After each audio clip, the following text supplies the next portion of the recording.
Most Americans learn about two world wars in school, conflicts so massive, so devastating that they reshaped the entire planet. And those wars absolutely deserve their place in history. But here's something your textbooks probably skipped over entirely. More than a century and a half before either of those wars, the world had already experienced a conflict that was just as global, just as brutal, and in many ways just as consequential for the world we live in today. A war where soldiers fired at each other, not just in Europe, but in the forests of North America, on the coasts of India, in the tropical heat of the Caribbean, and on the open waters of the Atlantic and Pacific Oceans, all at the same time, all as part of the same war. A war that began with a young 21-year-old officer leading a small patrol through the Pennsylvania wilderness. That officer's name was George Washington, and the war that followed would last 7 years, involve nearly every major power on Earth, and permanently redraw the map of the modern world. This is the story of the 7 Years' War, the conflict that some historians today consider the real First World War. To understand how this war started, you need to go back a few decades and understand just how volatile European politics had become by the middle of the 18th century. For the better part of 50 years, the continent had been dominated by a fierce and deeply personal rivalry between two of the most powerful royal dynasties in the world. On one side stood the Bourbon kings of France, wealthy, ambitious, and obsessed with dominating Europe. On the other side stood the Habsburg rulers of Austria, ancient, proud, and equally determined to hold their ground. These two great houses had been fighting over influence and territory for generations, but the most recent clash between them, a war known as the War of the Austrian Succession, had ended in 1748 without really resolving anything. In fact, it had created a brand new problem. A young Prussian king named Frederick II, the man history would later honor with the title Frederick the Great, had used the chaos of that war to seize a rich and strategically vital Austrian province called Silesia. Empress Maria Theresa of Austria had defended her throne against everyone who tried to take it from her, but she couldn't stop Frederick from walking away with Silesia, and she was absolutely furious about it. For years afterward, Maria Theresa worked tirelessly to rebuild Austria's military strength and forge new alliances with one single purpose in mind: taking Silesia back.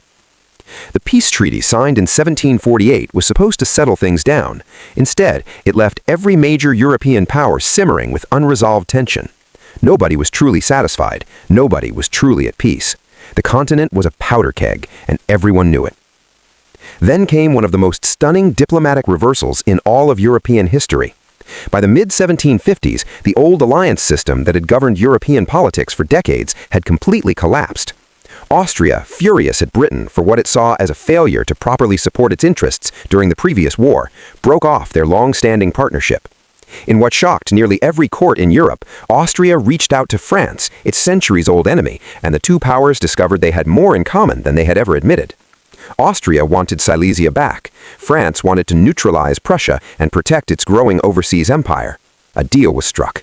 Two ancient rivals became unlikely allies. This diplomatic revolution, as historians have come to call it, completely reshuffled the deck. Britain, now without Austria as its continental partner, desperately needed a new ally to protect its German territory of Hanover from French aggression.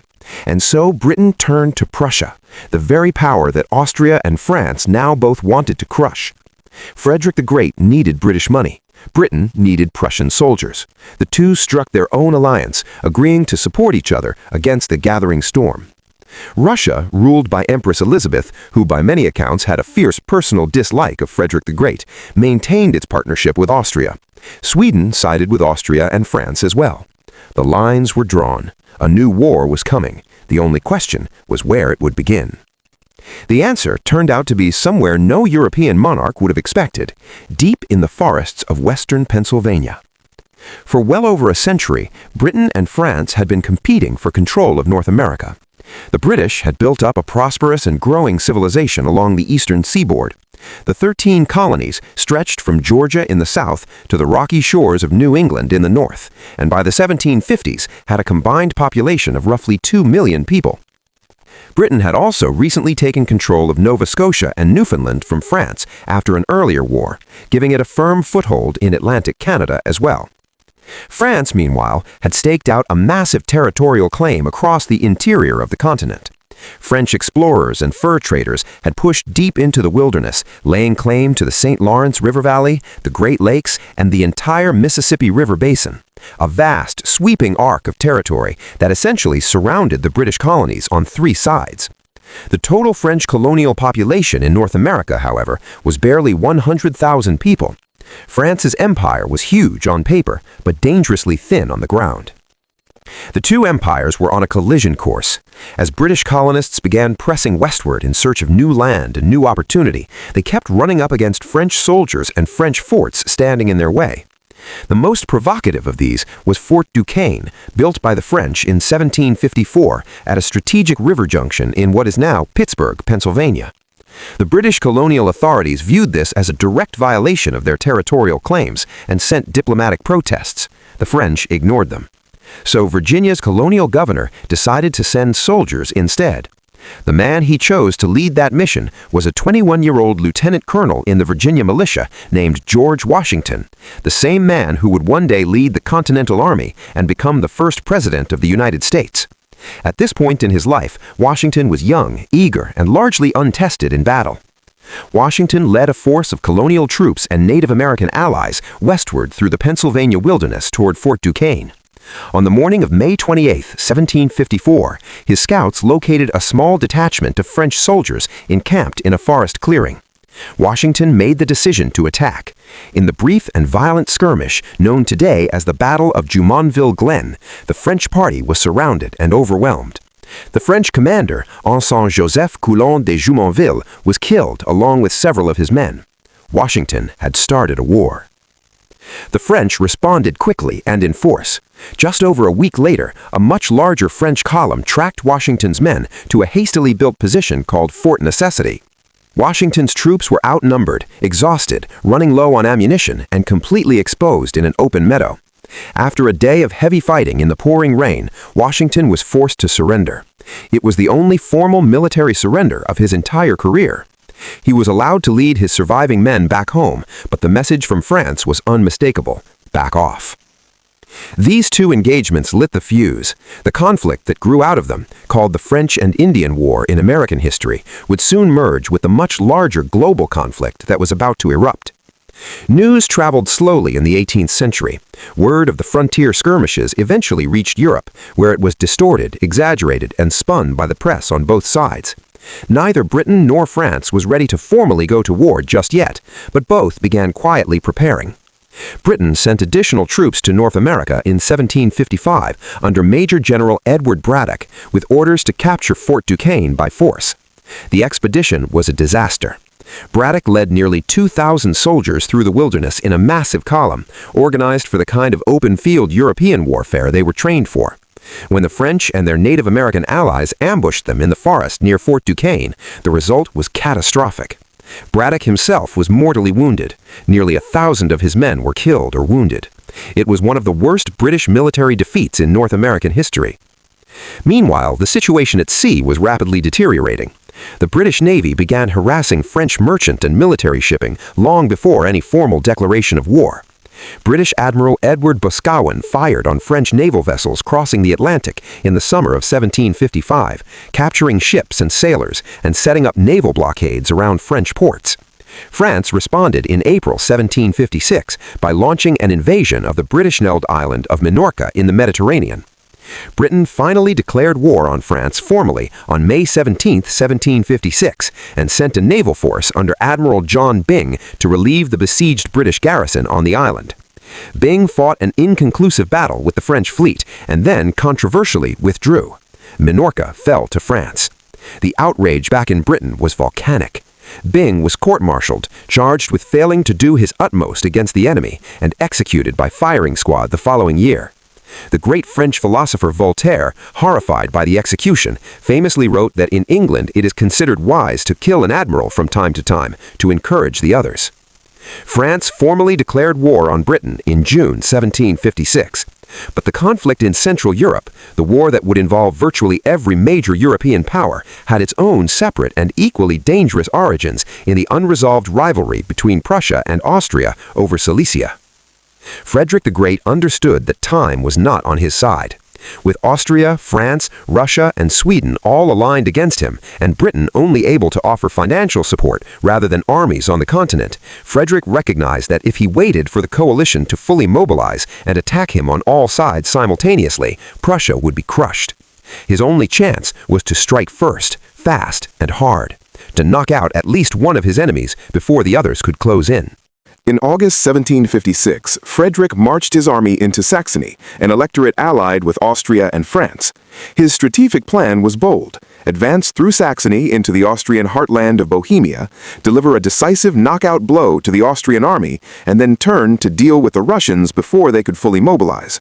The plan was elegant in theory. Reality proved considerably more difficult.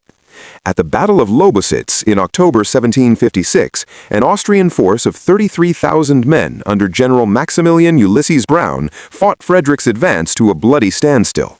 The Prussians pushed into Bohemia the following year, winning a major engagement at the Battle of Prague in May 1757, but then suffering a significant setback at the Battle of Kolin in June. The Prussian offensive stalled. Frederick had failed to deliver the quick, decisive victory he needed. And while his army was bogged down fighting the Austrians, the situation on Prussia's other fronts was deteriorating rapidly. A French army marched into Hanover, routing the defending Hanoverian force under the Duke of Cumberland at the Battle of Hastenbeck in July 1757. Cumberland, disgraced and outmaneuvered, signed a convention that effectively surrendered Hanover to France, exactly the outcome Britain had feared most. To make matters worse, the Russians had mobilized and invaded East Prussia from the east, capturing the key fortress of Memel. And Sweden declared war on Prussia in September, sending a force of 17,000 men into Pomerania in the north.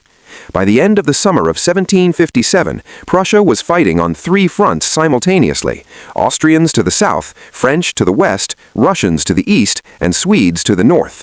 Frederick the Great was surrounded. Most of Europe expected him to collapse. What happened instead is one of the most remarkable military turnarounds in history. In November 1757, Frederick moved with breathtaking speed against the French and their allied German troops in the west. At the Battle of Rossbach on November 5, 1757, Frederick led a Prussian force that was outnumbered nearly 2-1. He attacked with such speed and precision that the entire engagement lasted barely 90 minutes. The French and Allied army was shattered, losing over 10,000 men, while Prussian casualties numbered fewer than 600. It was a masterpiece of military maneuver. Frederick then immediately turned his army around and marched southeast at a punishing pace. Less than 5 weeks after Rossbach, he confronted a much larger Austrian army at the Battle of Leuthen in December. Once again outnumbered, this time by roughly 2-1, Frederick used a masterful oblique attack to roll up the Austrian flank before the defenders could respond. The Austrian army was routed and retreated in disorder. Frederick had saved Prussia from collapse through sheer brilliance and relentless aggression. His reputation as one of the great military commanders in European history was now beyond question. While these dramatic events were unfolding in Europe, a separate but equally consequential conflict was developing on the Indian subcontinent. In the mid-18th century, India was still largely governed by its own indigenous powers. The great Mughal Empire held sway in the north, though it had been weakening for decades. The Sultanate of Mysore dominated much of the south. The Maratha Confederacy controlled the central regions of the subcontinent. But scattered along the coasts and in key trading cities were the outposts of two European commercial giants, the British East India Company and its French equivalent. Both companies had originally been established as purely commercial enterprises, chartered to trade in the spices, textiles, precious gems, and luxury goods that Europeans were willing to pay enormous sums for back home.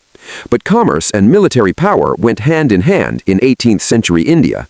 Both companies had built up their own private armies, mixtures of European officers, European troops, and locally recruited Indian soldiers known as sepoys, and both had been steadily expanding their political and military influence across the region for years. The decisive moment in the struggle for India came on June 23, 1757, in a mango grove near the town of Plassey in the northeast of the subcontinent. A small force of British East India Company troops, barely 3,000 men, led by a young and audaciously ambitious officer named Robert Clive, faced an army of more than 50,000 soldiers, commanded by Sir Siraj-ud-Dowlah, the Nawab of Bengal. By any rational calculation, the British should have been destroyed. But Clive had done his homework. Through a combination of intelligence gathering, bribery, and strategic manipulation, he had secretly arranged for a significant portion of the Nawab's army, commanded by a general named Mir Jafar, to stand down and not engage in the battle. When the fighting began, the effect was decisive. The massive Indian army, betrayed from within and devastated by accurate British artillery fire, broke and fled. It was less than a battle than a calculated political and military operation, but the result was transformative. The British East India Company gained effective control over Bengal, one of the richest provinces in all of India, and began using its vast revenues to fund further military expansion across the subcontinent. The French still had significant forces in India and weren't ready to give up without a fight. They captured the town of Cuddalore and laid a prolonged siege to Madras, but the siege ultimately failed, and in January 1760, a British force under Sir Eyre Coote decisively defeated the French army at the Battle of Wandiwash, a contest that effectively ended France's ability to project serious military power in India. The French trading post at Pondicherry fell to British forces in 1761. After nearly 2 centuries of competition, the struggle for India had been decided. Britain had won. Back in North America, the war was reaching its own decisive turning point. The French had held their own impressively in the early years of the conflict, capturing Fort Oswald in 1756 and Fort William Henry in 1757, and bloodying the British nose at the Battle of Ticonderoga in 1758, the bloodiest engagement of the entire North American theater. But the sheer weight of British resources was beginning to tell. By 1758, the colonial population of the 13 colonies stood at roughly 2 million people. New France had barely 100,000. Once Britain committed its full military and financial power to the conflict, the outcome was almost mathematically inevitable. The strategic architect of Britain's eventual triumph was William Pitt the Elder, who served as Secretary of State and effectively directed British war policy. Pitt had a clear and brilliant strategic vision. He would use Britain's unmatched naval power and financial strength to strangle France globally, attacking its colonies, disrupting its trade, and cutting off its ability to reinforce its overseas garrisons, while paying Prussia to keep the bulk of the French army tied down in a costly land war in Europe. It was a strategy of global imperial domination, and it worked. In November 1757, British forces under General James Abercrombie captured the massive French fortress of Louisbourg on Cape Breton Island, the key to French Canada's Atlantic defenses. That same year, Fort Frontenac on Lake Ontario fell to the British, severing the supply lines between French Canada and the Ohio Valley. Fort Duquesne, the very fort where this whole conflict had started back in 1754, was abandoned by its French garrison and occupied by the British without a fight. The noose around French Canada was tightening. And then came 1759. The British would later call it the Annus Mirabilis, the Year of Miracles. In the summer of that year, a British fleet carried an army of nearly 9,000 soldiers up the St. Lawrence River to the great fortress city of Quebec, the capital of New France and the heart of French power in North America. The British commander was Major General James Wolfe, a 32-year-old officer known for his aggressive spirit and his almost reckless personal courage. The French defender was the Marquis de Montcalm, an experienced and capable commander who understood that time was on his side. As long as he could hold Quebec through the summer, the British fleet would be forced to retreat before the St. Lawrence froze. For weeks, Wolfe searched desperately for a way to crack French defenses. He bombarded the city. He raided villages along the river. He tried several direct assaults, all of which failed. By early September, he was running out of time and increasingly desperate. Then his scouts found something, a narrow, lightly guarded path climbing the cliffs just upstream from the city. On the night of September 12th, Wolfe led his army in small boats silently along the dark river, reached the base of the cliffs, and scrambled up through the darkness. By dawn on September 13th, 4,000 British soldiers were standing on the Plains of Abraham, a broad plateau just outside Quebec's walls. Montcalm, stunned by the sudden appearance of an enemy army at his doorstep, made the Wolfe's soldiers delivered a devastating volley at close range, then charged with bayonets. The French line collapsed. Quebec fell. But the victory came at terrible cost. General Wolfe was struck by multiple musket balls during the fighting and died on the battlefield, moments before word of the British victory reached him. Montcalm, struck by grape shot during the French retreat, died of his wounds the following morning. Both commanders fell on the same day in the same battle. The fall of Quebec opened the door to the complete British conquest of Canada, which would be finalized in the following year with the capture of Montreal. Meanwhile, at sea, Britain's naval supremacy was becoming overwhelming. The French had hatched an ambitious plan to end the war in a single dramatic stroke, assemble a massive invasion fleet, cross the English Channel in flat-bottomed boats, and land an army on the south coast of England. If they could threaten London directly, they might force Britain to sue for peace on French terms. Pitt learned of the plan and ordered the Royal Navy to destroy it. In August 1759, British Admiral Edward Boscawen encountered the French Mediterranean squadron off the coast of Portugal and shattered it at the Battle of Lagos. Then in November, in one of the most daring naval engagements of the century, Admiral Edward Hawke took his fleet of 23 warships in pursuit of the French Atlantic Fleet and chased them directly into the treacherous, reef-strewn waters of Quiberon Bay along the Brittany coast. In the middle of a raging storm, with rocks everywhere and light fading fast, Hawke attacked. The French fleet was torn apart, ships sunk, captured, or driven aground. The invasion of Britain was finished. It was never seriously attempted again. The year 1759 had been catastrophic for France globally. Canada was lost. The invasion plan was destroyed. India was slipping away. The Caribbean was under threat. And in Europe, Frederick the Great had survived every attempt to crush him. The war was far from over, but the momentum had shifted decisively in Britain's favor. For Prussia, however, 1759 was a year of near-total disaster. In August, Frederick led 50,000 men against a combined Austrian and Russian army of 60,000 near the village of Kunersdorf in eastern Prussia. The terrain was difficult, the fighting was savage, and the battle lasted most of the day. When it was over, the Prussian army had lost upward of 19,000 men killed or wounded. Frederick himself was almost captured. His army had essentially ceased to exist as a fighting force. He later wrote to one of his ministers that he did not believe he would survive. He rode alone from the battlefield, his uniform torn and bloodied, surrounded by a handful of staff officers. He was prepared to abdicate. What saved Frederick was not military genius, it was the fractious relationship between his enemies. The Austrian and Russian commanders, with a shattered Prussian army before them and nothing standing between them and Berlin, could not agree on how to exploit their victory. The Austrians wanted to push west and recapture Silesia. The Russians wanted rest, resupply, and a more cautious approach. While the two allies argued, Frederick gathered the survivors of his army and began to rebuild. The war ground on into 1760 and 1761, with neither side able to deliver a decisive blow. Every major power involved was now feeling the terrible financial strain of years of warfare. Governments were borrowing heavily, raising taxes and cutting services. Soldiers were dying of disease and starvation as much as combat. The populations of every belligerent nation were exhausted. Most governments began looking for a way out. Then came the wild card, Spain. Spain had remained neutral throughout most of the war, even though it was ruled by the House of Bourbon, the same royal family that ruled France.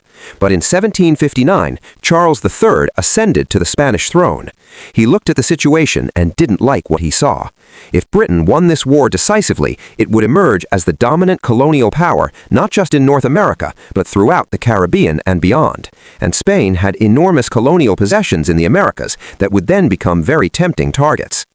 In early 1762, Charles III concluded a secret treaty with France, the so-called Family Compact, and Spain entered the war against Britain. Portugal, Britain's longtime ally, was immediately threatened. A combined Spanish and French army invaded Portugal from the west, expecting to overrun the country quickly and force it out of the war. Britain responded with characteristic aggression. A major expeditionary force set sail for the Caribbean in the spring of 1762, made its way to Cuba, and laid siege to Havana, the most important Spanish city in the Western Hemisphere. 30,000 British troops surrounded the city and its formidable fortress for 10 weeks. The heat, the disease, and the Spanish guns took a toll, but in mid-August 1762, Havana fell to Britain. Simultaneously, a separate British force of a dozen warships and 10,000 soldiers sailed to the far side of the world and attacked Manila, the capital of the Spanish Philippines. After a brief siege, the governor, a Catholic archbishop named Manuel Rojo, surrendered in early October 1762. In less than a year, Spain had lost two of its most important colonial capitals. And in Portugal, the Franco-Spanish invasion proved far less successful than anyone had anticipated. A combined Anglo-Portuguese force, stiffened by British regulars under the command of the Conde de Lippe, repulsed the invasion on multiple occasions. By November 1762, the attempt had been abandoned. Spain had entered the war to check British power and protect its empire. Instead, it had lost Havana and Manila and accomplished almost nothing. Meanwhile, the most unexpected twist of the entire war was playing out in Eastern Europe. Throughout 1761, the Russian army had been making steady progress against Prussia. They had captured the key Baltic port of Kolberg, giving their army a reliable sea supply route and removing a major logistical limitation on their operations. Frederick was running out of men, money, and options. Some British ministers privately began to wonder if Prussia was about to collapse entirely. Then, on January 5, 1762, Empress Elizabeth of Russia died. Her death changed everything. Elizabeth had been the driving force behind Russia's war against Prussia, the woman whose personal animosity toward Frederick the Great had sustained Russian involvement in the conflict for 6 years. Her successor, Peter III, was a man who openly admired Frederick the Great and had grown up in Germany.